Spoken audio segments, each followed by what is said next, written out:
We were looking at these strange features on Mars. They're what we call linear gullies because they're long troughs. They can extend up to 2 kilometers, which is just over a mile.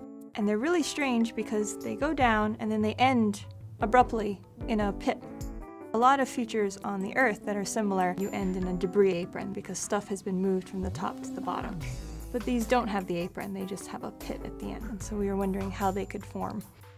Frozen carbon dioxide accumulates on the surface, and we think that some of this accumulation will compress down and actually form ice slabs and ice blocks. We bought some frozen carbon dioxide, dry ice blocks, and we took it out to a dune slope and we put it down and we saw what happened. Most dune slopes will be at 33 degrees, and that's a nice steep slope.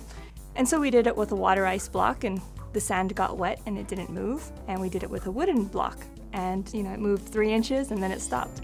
The dry ice block, we expected to see a bit more activity, but we didn't expect it to just move and move and move and move and keep moving all the way to the bottom. But even on the other side of the dune, which is more like 6 degrees, it's very shallow, we put the block on and we pushed it and it would just slide right down. And the only reason it stopped is because it hit the bushes at the bottom.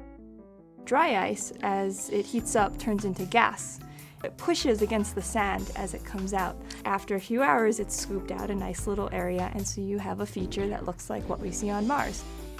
They will move down that dune slope and carve out a shallow trough. When the block of ice is on the sand surface, that sand is just a little bit warmer, and so it causes a cushion of air to form. And that lifts that block just a little bit, so when it moves forward, it's like it's lubricated, and it can just slide very easily. Then when it got to the bottom, instead of just sitting there, it would disappear as the area heated up, and then that could possibly leave a pit. I'm looking forward to the day when astronauts can engage in a whole new area of extreme sports. They could snowboard down these carbon dioxide-covered dunes on a cushion of carbon dioxide. They would just shoot right down those slopes. It would be amazing.